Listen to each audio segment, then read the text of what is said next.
Hello. This is our third time to say hello because we started a Zoom like a while back, and you guys know we're cheap and we have the free version. And then I was like, we should end it because we've been talking for a long time. Let's start a new one. So then we just started a new one and we were like, hello again. And then I hit record and we are like, hello again. So anyway, that was really Third time's the charm. Yep. It's gonna be great. Hopefully, because we're re-recording this episode because I messed it up the first time. We are going to tell you guys the story about the Skirvin, which we recorded in the Skirvin. But as you could tell from the audio last week, my mic wasn't working. So that's great. So we recorded the true crime episode there also, and we had to go ahead and release that one because we couldn't re-record it. But we're re-recording this one because that one was so bad. So I apologize. Just skip it if you need to. Although if you're here, it's too late. So anyway. If this is your first episode joining us, if maybe this is your skip first the previous episode, one. Don't watch the previous one because it was bad audio. Good stories, bad audio. Anyway. Yeah. This is Spooky Okie. I'm Catherine. And I'm Madison. Welcome to the podcast that is run by true professionals. Oh my goodness. Such a mess. Anyway, today we're going to retell the story of the Skirvin Hotel. Except we're not there this time. And no, we've already done our investigation, so we already know all the spooky stuff. Yeah, we do. Yeah, I'm excited. I still haven't gone through the footage. I'm nervous to go through all the footage. Ooh. It's gonna be spooky. Yeah. Anyway, have you gone through the EVP? No, I've been scared. I'll do it this week. I don't want to. I'm scared. I know, based on what was being said. Yeah, it was spooky. That real-time EVP stuff is, I don't like it. It's a little bit spooky. I was scared, for sure. Anyway, you guys will see that next week. But, yeah, let's go ahead and get started with the story again. So we are going to tell the story of the Skirvin again, which is great. So excited to retell this entire thing. But it's a good one. So it's a good one to retell, I guess. But we were so scared recording it because, before we even started recording, we had already heard a noise at the door. No footsteps leading up to it. It wasn't like a knock. Nope. I don't know what it was, but it was like a very I don't know even how to... I don't even know how to describe it. It wasn't like a building creak, not a building popping. It was like something was outside the door. Yeah, it was something making a sound. It wasn't just like a building settling or something. But there were no footsteps up to the door, no footsteps away from the door, just a noise at our door. And it was spooky. And it almost, honestly, to me, it almost sounded like it was right inside the door. Yeah, it sounded like that to me too. And there's no vent in that spot either. No. Mm-hmm. And I even checked. There's not a vent on the ceiling there where it could have been a heating or air thing. Because I even checked that because we're skeptics, and so I even double checked that to see okay, is there something right by the door that could have made that noise? There was nothing there. No, I truly have no idea what it was, but it sounded like it was right inside our door. But there's a wall that separates the beds from the door. You can't see the door from the beds, which kind of freaks me out. I kind of don't like that. But I didn't like that. It doesn't seem very safe. But yeah, so you can't see the door, so we couldn't look and see what it was. But there was a sound. Yeah, so it was very spooky. It was a little bit creepy. Yeah. Yeah, was not a fan. Okay, let's jump right into the story, I guess. Again. All right, let's do it. So my sources are dugdog.blogspot.com. Love it. Dog is spelled D-A-W-G. Just oh, nice. So Classic. And then BBC.com, 405 Magazine, legendsofamerica.com, The Oklahoman, and Wikipedia, of course. Nice. So, in 1860, William Skirvin was born near Sturgis, Michigan. He married Harriet Elizabeth Reed in 1880, and the couple had 3 children, Pearl, Marguerite, and Orrin. So, I thought you were about to say Margarita, and I was like, nice name. What a good name. I mean, close enough. Close enough. Close enough. Pearl is also spelled like really strange. It's not like the normal spelling. It's like Perle, which is kind of cool. I kind of like that. I don't know where that comes from, but I like it. Isn't that a term? Isn't that its own word? Okay, sure. I gotta look this up. Okay, look continue. it up. I'm looking this up. Okay, great. So, fun facts about his children. Pearl ended up marrying George Mesta, a wealthy steel manufacturer from Pittsburgh. And Pearl also got involved in politics, moved to Washington, D.C., and was appointed as the ambassador to Luxembourg. Wow. So she was like really cool, like an actual ambassador. Because her husband died like relatively early into their marriage, I think. I should have put that in there. I don't remember. But it wasn't long. But then she it was like after he died, I think, that she ended up being like, cool, I'm going to get involved in politics and move to Washington, D.C. and like do all of this stuff. And so yeah, she was just like really cool. And she never like got remarried or had kids or anything. She was just like, no, this is what I'm doing. So living her life. Another cool thing about her is the Irving Berlin musical Call Me Madam is based on her life. And the Mesta Okay, I want to see this now. I know, me too. It has the song Hostess with the Mostess. I don't know if you've heard that. It's a good one, but yeah. It's good. I heard people sing it like in college and stuff. But let's see. And the Mesta Park neighborhood in Oklahoma City is also named after her because she moved back. Like kind of after she retired from like politics and stuff, she moved back to Oklahoma and like lived there. Died there in maybe the 80s. I don't remember. Maybe the 80s. Okay. But yeah. And then the other daughter, Marguerite, not Margarita, she became a famous silent movie star. So. Oh, neat. Yeah, pretty cool. And then it didn't say anything about the son. I don't know what he did. But the daughters were cool. He wasn't as successful as the daughters. It's fine. Nope. Did you find the term? Okay, it is a term. It was not. I was thinking it was like a pearl of wisdom. I thought a pearl of wisdom was different than like a pearl. Oh. But it's not. But a pearl, Perle, is like the kind of clearish gel capsules for medicine. Oh, it's called not a pearl. As cool as a pearl. No. And then a fragile glass vial that contains a liquid that is intended to be crushed and the vapor inhaled is also called a pearl. Oh. So that's kind of cool.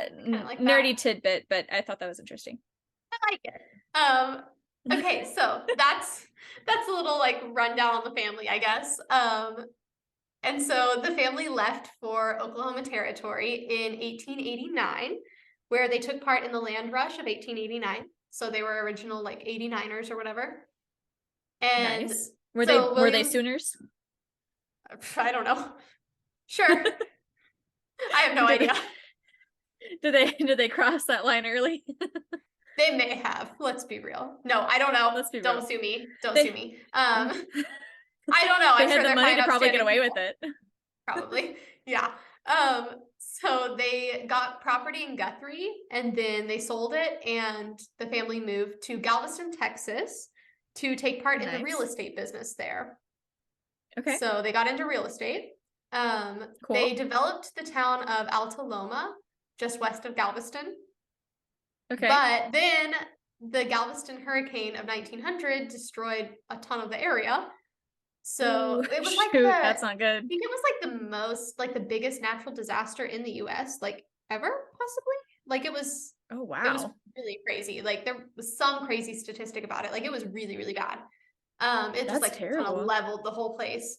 But so then they bought an acre of land in the Spindletop Dome area near Beaumont. And so that was after the hurricane of 1900. And then on January 10th of 1901, oil was discovered on that acre that they bought.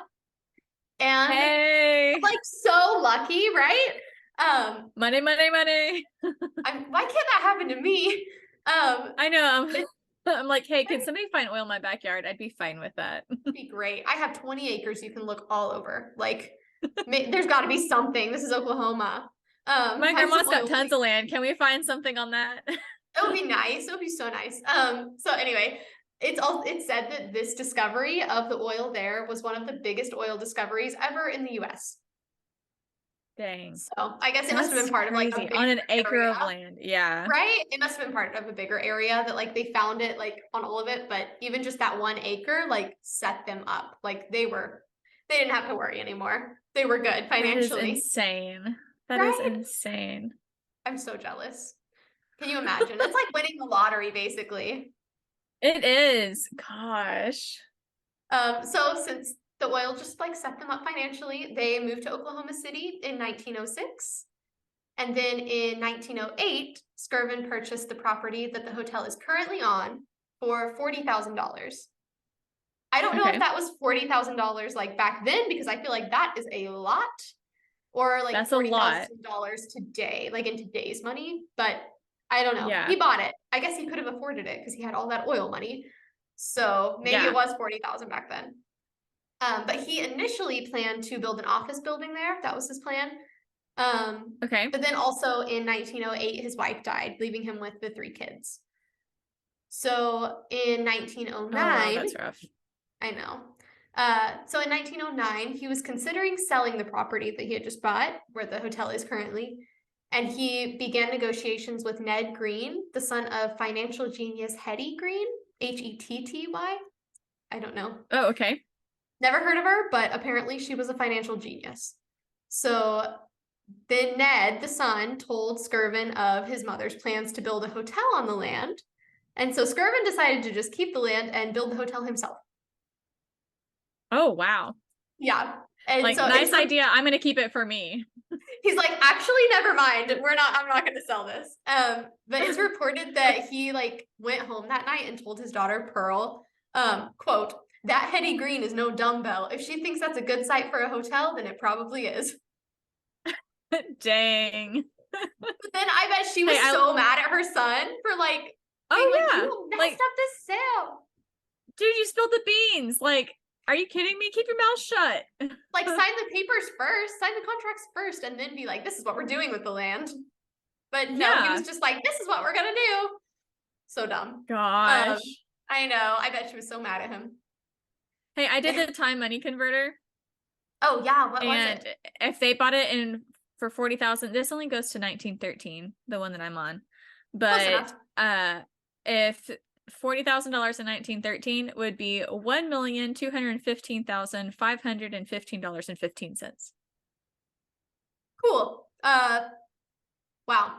He could have afforded it with that oil money, so basically $1.25 million. Yeah, that's for just like land. Just like it's not even that much land that the hotel's on. It's not. I mean, they built up. Like, it's not like a lot of land. Yeah, that's crazy. Yeah. I can't imagine that it would be that much back then. I bet it has to be 40,000 in today's. Today. What would that be? Can you do that calculation since you're already on there? Let me see. Okay, cool. Will it let you do it that way? Maybe. Let's see. 2023. Purchased an item for 40,000, and then 1913. Okay, then it would be $1,316. That sounds more realistic. Yeah, that sounds more realistic. Okay, I'm making the executive We're gonna go with that. That's what it was. Yeah. Anyway, we're gonna go with that. So the hotel opened in 1911 with 225 rooms, 10 stories, and a 2-winged tower. And fancy. Fancy even before like the renovations, because they ended up adding on, but like it was even fancy back then. And Skirvin and his children lived in a suite on the 9th floor. Okay. So this hotel was known as one of the finest hotels in the Southwest. It was one of the first buildings in Oklahoma City to have air conditioning, which they called iced air, which I love and I want to bring back. I love that. I think, absolutely. We need to bring that back. Mm-hmm. Okay, let's do it. Great. Iced air. Decided that. Perfect. That's kind of like now. Icebox. Like how people in the South still use the term icebox for a refrigerator. Yeah, we need to bring back iced air. Oh, let's do it. I'm in. Okay. It also had running water in each room and a ballroom that seated 500. and imported Austrian chandeliers that cost more than $100,000 each. Again, I don't know if that is today's money or back then, but either way, that's a lot for a chandelier. It's got to be today's money. It's got to be today's money. Surely. Surely. Are you calculating? I'm looking it up. I'm calculating. Great, love it. Let's see what it was. Okay. It would be $3,290. That's got to be it. It's got to be it. I can't imagine. Because if it was 100,000 back then, I mean, that's more than the entire. Well, I guess it was more than the entire land. They spent more on each chandelier. They spent over twice as much as they did on the land for the hotel. If they literally spent 100,000 back then, that would be over $3 million per chandelier. Dude, I don't know anything about chandeliers, but that seems pretty steep. That seems real steep.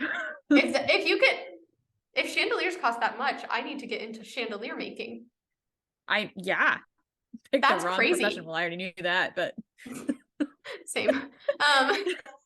Anyway, so in 1930, nervous laughter. We're gonna just skip over that. In 1930, a third wing and 4 more stories were added to the hotel. So, wow, the hotel had lots. I know, isn't that crazy? So the hotel had lots of famous and powerful guests, including Dwight Eisenhower, Harry Truman, Richard Nixon, Ronald Reagan, Paul McCartney, and Elvis Presley, among many others. Yeah. Nice. Which is crazy to think of all those people like, why were you in Oklahoma City? What brought you here? Were they just passing through, or were they like doing a show? I don't know. Maybe. I mean, I know there used to be like presidential like campaigns through Oklahoma. Yeah. But it hasn't happened in a long time. No, there's no need in Oklahoma. No. So, I mean, it was like the finest hotel of the Southwest. So, who knows? I guess it's a good place for them to stay. Maybe so. And so although the Skirvin was a beautiful hotel and was ahead of its time, it had its fair share of issues and scandals. Are you ready for the drama? Ooh. I'm ready for the drama. Hit me with it. Great. Perfect. In April of 1911, a man named Frederick Schrubel became the first manager of the hotel. And then only 2 years later, on April 17th, 1913, he was found shot to death in his hotel apartment on the 3rd floor. Holy smokes. It was initially ruled a suicide, but was later investigated as a murder. Okay. Ooh, murder. So police considered the possibility of murder because there were no powder marks or burns from the shot. And they questioned why a gun of that size at such close range wouldn't leave any marks. Yeah, that doesn't make sense. Seems questionable, right? That's sus. So Schrubel had also borrowed this gun just a few days before from Morris Brown, who maybe worked at the hotel, couldn't find anything about him. But he apparently lent his gun to Schrubel. And because he was having trouble with some of the cooks, and he borrowed the gun for protection, is the story.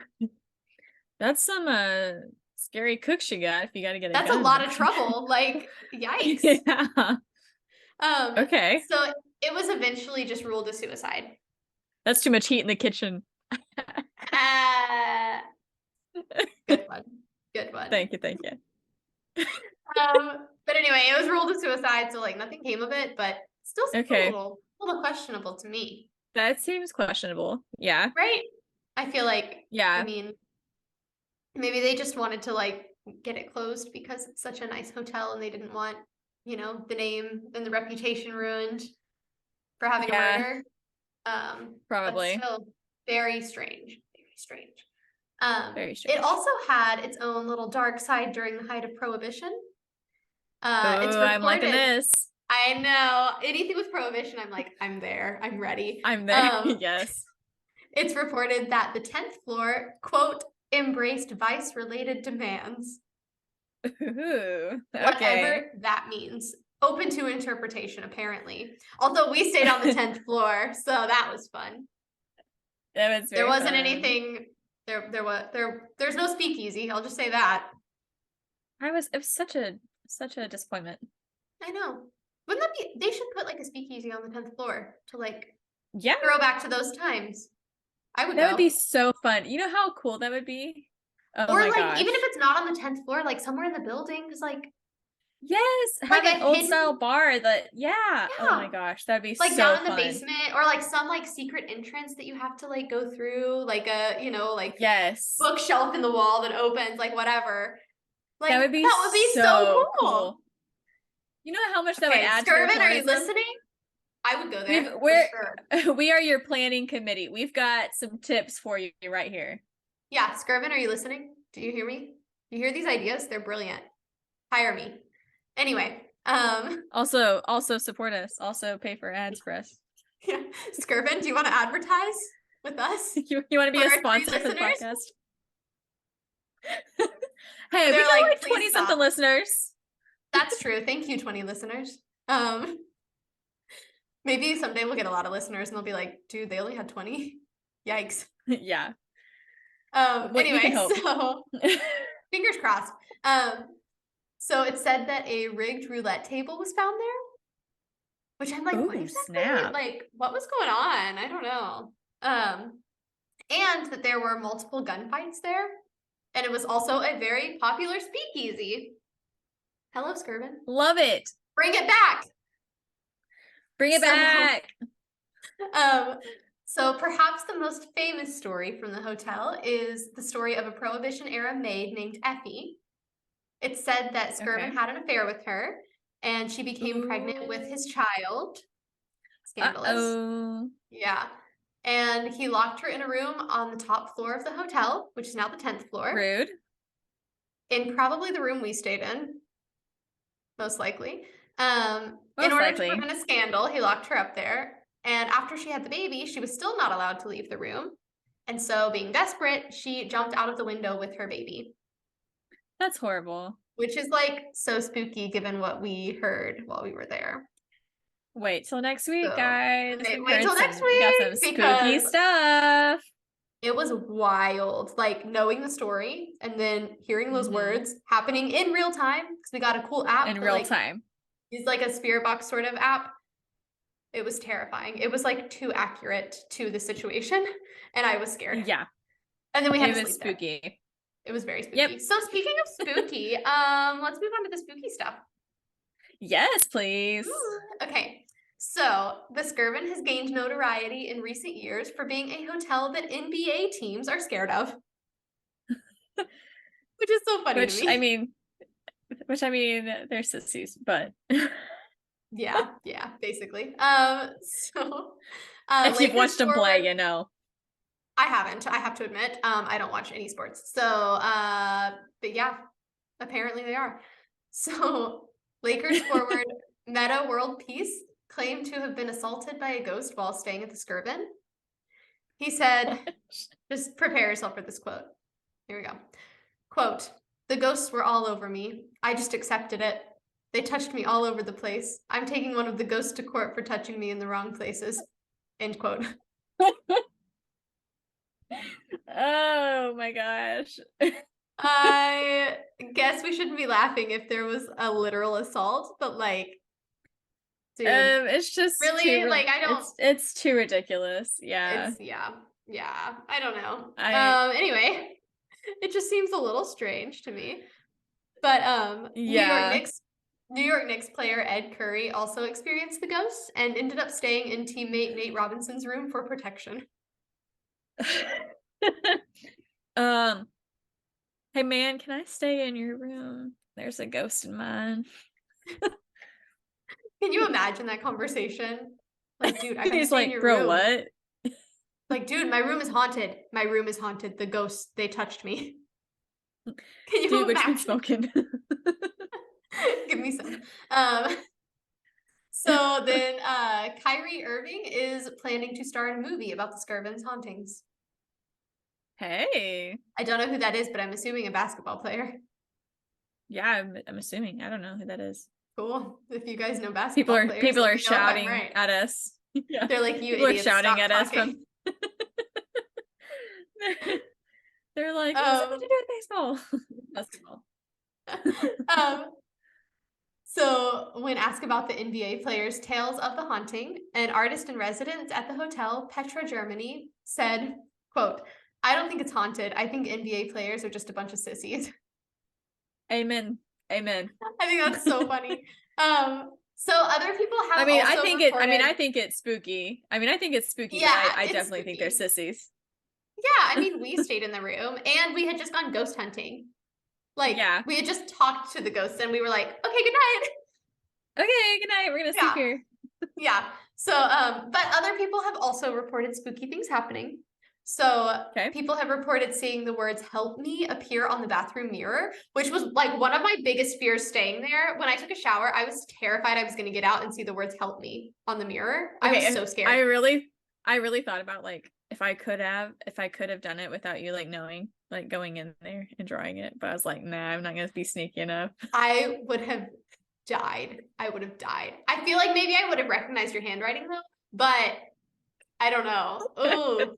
I really thought about it. I was like, there's no way I could be quiet enough in like a small bathroom like that she wouldn't hear me or know. I mean, I locked the door also. So. Oh, okay. Yeah. So it wouldn't have worked anyway. That's fair. Still.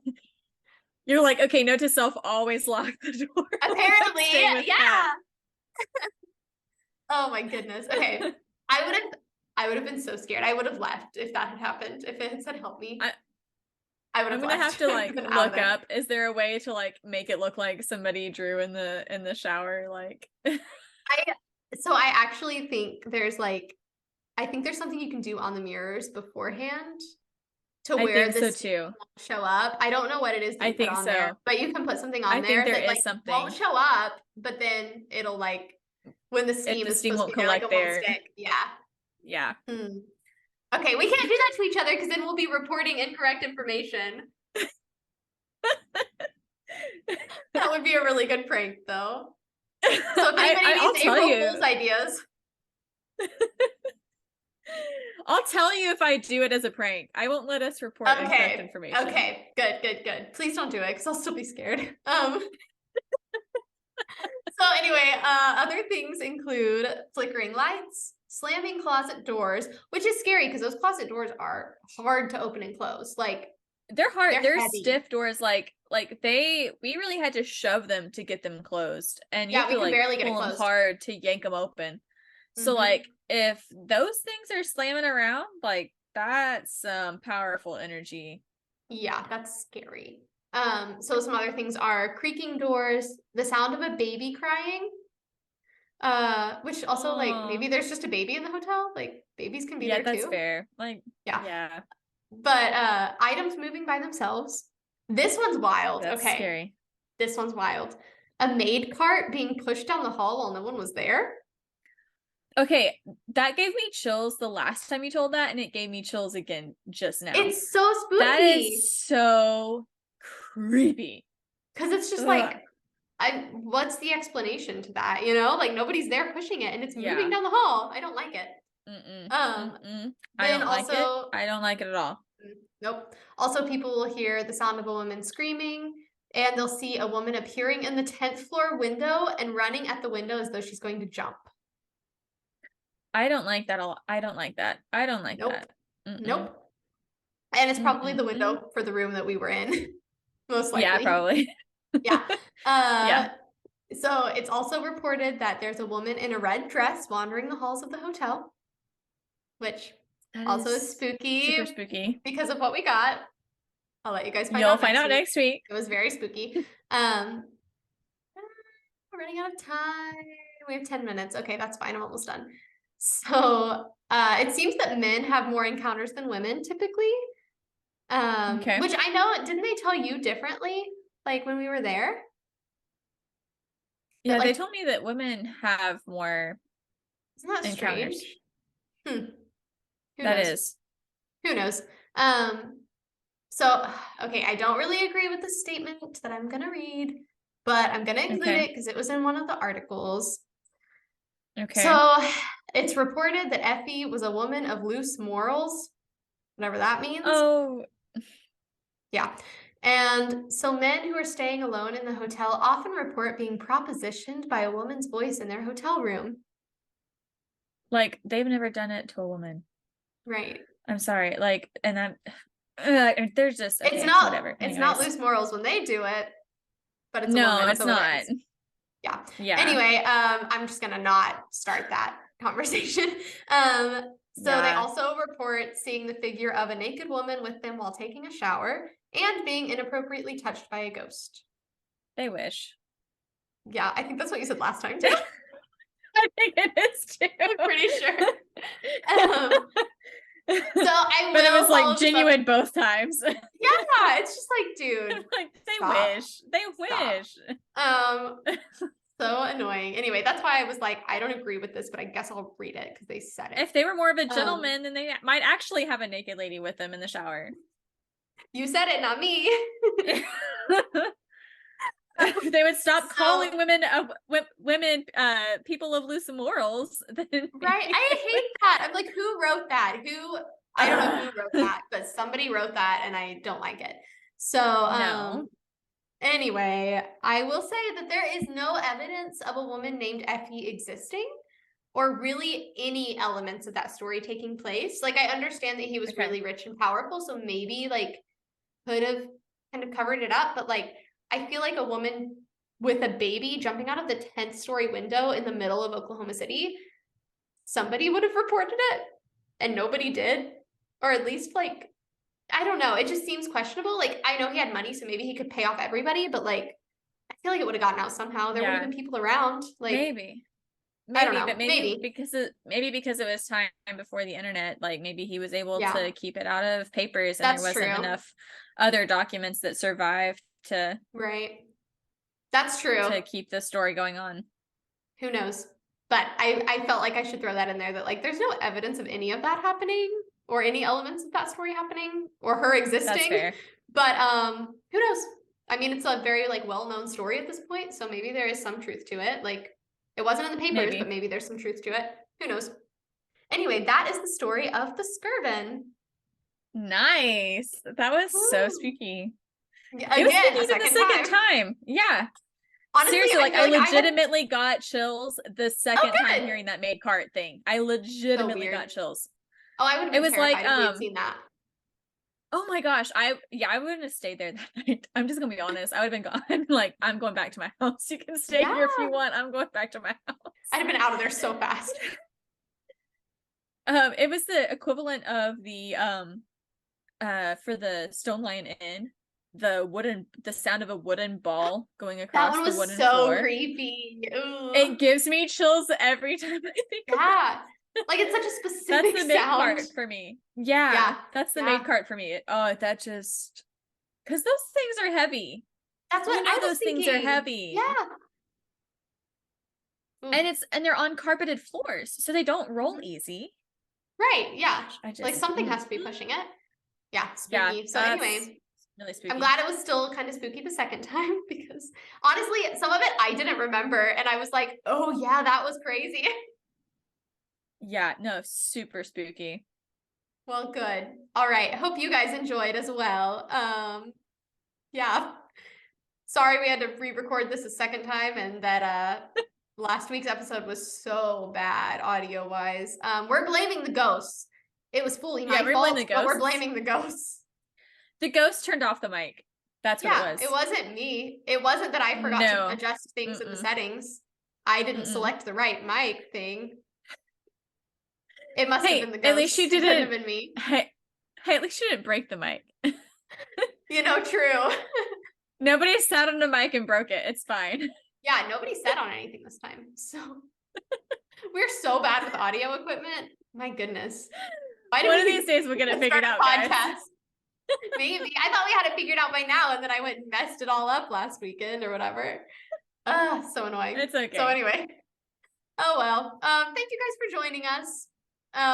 Thank you guys. Audio than last week. So don't forget to follow us on Instagram at Spooky Okie Podcast. If you have any ideas of places we can go or stories we should cover, you can send those in on Instagram, or you can email us at spookyokiepodcast@gmail.com. You can also follow us on TikTok. Don't forget to support us on Patreon. Be a patron for us, it's only $3 a month, and you get to access all of our spooky extra content. So the videos of our ghost hunts, you get to see those. That's not for everybody. It's just for you lucky patrons. And this one should be good. It should be very spooky. Really good. So if you want to watch it, you have to become a patron. Is that it? I think so. We're really bad at ending this. All right. Thanks for listening, guys. Stay spooky. Stay spooky.